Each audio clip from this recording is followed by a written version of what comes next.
নেপনিৰ উদ্যোগত ৰাজ্যিক পৰ্যায়ৰ কৰ্মশালা সম্পন্ন তিনিটাকৈ গুৰুত্বপূৰ্ণ বিষয়ৰ ওপৰত বিশদ আলোচনা শনিবাৰে নেপনি গ্ৰুপ অফ ইনষ্টিটিউচনৰ উদ্যোগত গুৱাহাটী চিকিৎসা মহাবিদ্যালয় প্ৰেক্ষাগৃহত এখন ৰাজ্যিক পৰ্যায়ৰ কৰ্মশালা অনুষ্ঠিত হৈ যায় উত্তৰ পূৰ্বাঞ্চলৰ আখালী মেডিকেল শিক্ষাৰ প্ৰতিষ্ঠানখনৰ উদ্যোগত অনুষ্ঠিত উক্ত কৰ্মশালাখনত বন্ধাত্ব সম্পৰ্কে চমু পৰিচয় প্ৰজনন ক্ষমতাক প্ৰভাৱিত কৰা কাৰক আৰু বন্ধাত্বৰ চিকিৎসা আৰু প্ৰজনন ক্ষমতা সংৰক্ষণ ডিম্বাণু আৰু শুক্ৰাণু সংৰক্ষণৰ বিকল্পসমূহ এই তিনিটা মূল বিষয়ৰ ওপৰত তিনিজনকৈ ৰাজ্যখনৰ অভিজ্ঞতা সম্পন্ন বিশেষজ্ঞ আলোচনা কৰে উক্ত কৰ্মশালাত সমল ব্যক্তি হিচাপে অংশগ্ৰহণ কৰে regional college of nursing Guwahati প্ৰসূতি আৰু স্ত্ৰীৰোগ বিভাগৰ সহকাৰী অধ্যাপক ডাক্তৰ ইনু বড়ো গুৱাহাটী চিকিৎসা মহাবিদ্যালয় স্ত্ৰী আৰু প্ৰসূতি বিভাগৰ পঞ্চীয়ক অনুজ শৰ্মা সিং আৰু এইমছ গুৱাহাটী প্ৰসূতি আৰু স্ত্ৰীৰোগ বিভাগৰ সহযোগী অধ্যাপক ডাক্তৰ লুংগন ৰংমে অনুষ্ঠানৰ পূৰ্বে অনুষ্ঠিত বন্তি প্ৰচলন কাৰ্যসূচীত উপস্থিত থাকে অসম নাৰ্ছিং কাউন্সিলৰ পঞ্চীয়ক ডাক্তৰ অভিজিত বাসু গুৱাহাটী এপল' হস্পিটেলৰ মুখ্য নাৰ্ছিং বিষয়া পিনাকী বায়ন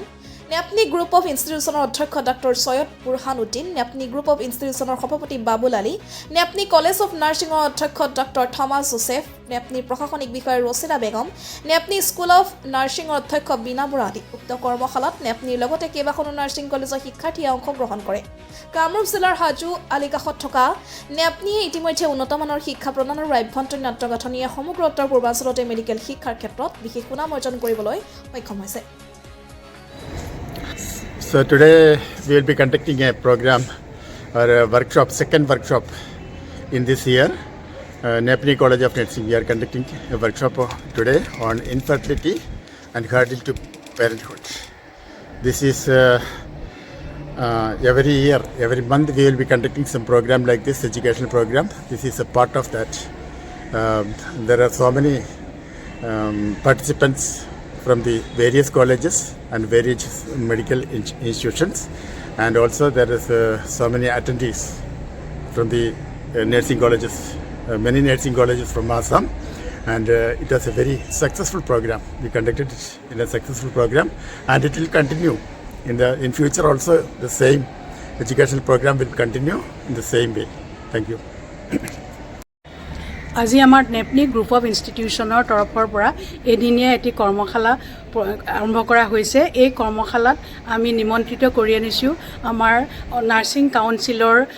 অভিজিত বাসু ডাঙৰীয়া আৰু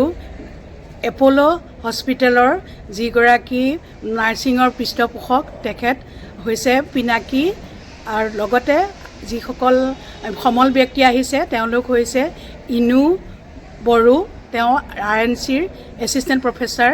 আৰু লগতে আমাৰ এইমছৰ এগৰাকী প্ৰবক্তা আহিছে আটাইতকৈ আমি অতি আনন্দিত হৈছোঁ যে গুৱাহাটী মেডিকেল কলেজৰ যিগৰাকী OBC ৰেজিষ্টাৰ হয় তেখেতৰ সুন্দৰ বক্তৃতাই আমাৰ সকলোকে আপ্লুত কৰাই নহয় অসমৰ গোটেই বিশ্বতে আমি এটা ডাঙৰ মেছেজ দিব খুজিছোঁ যিটো হৈছে যে এটি শিশুৰ কলকলনি এটা পৰিয়ালৰ কাৰণে কিমান আনন্দ আৰু এটা কাপুলৰ কাৰণে যেতিয়া শিশু নহয় তেওঁলোকৰ ইমান দুখ থাকে এই সকলোবোৰ সাঙুৰি যি বক্তব্য তেখেতে ৰাখিছে আমি প্ৰত্যেকগৰাকী সমল ব্যক্তিলৈ আমি নেপনি গ্ৰুপৰ পৰা ধন্যবাদ জ্ঞাপন কৰিছোঁ লগতে নেপনিৰ আমাৰ বাবুল ছাৰ যিজন প্ৰেছিডেণ্টে আমাক এইকণ সুবিধা দিলে GMCHৰ অডিটৰিয়ামটো তেখেতৰ নোহোৱা হ'লে আমি পাব নোৱাৰিলোহেঁতেন গতিকে তেখেতলৈ আমাৰ সশ্ৰদ্ধ প্ৰণাম থাকিলে আৰু লগতে যিকেইখন কলেজৰ পৰা স্কুলৰ পৰা নাৰ্ছিং বিষয়াসকলে হওক বা ছাত্ৰীসকলেই হওক আহি পেলাই আজি এই অনুষ্ঠানটি কৰাৰ কাৰণে আমাক অনুপ্ৰাণিত কৰিলে তেখেতসকললৈ মই মোৰ ধন্যবাদ জ্ঞাপন কৰিলোঁ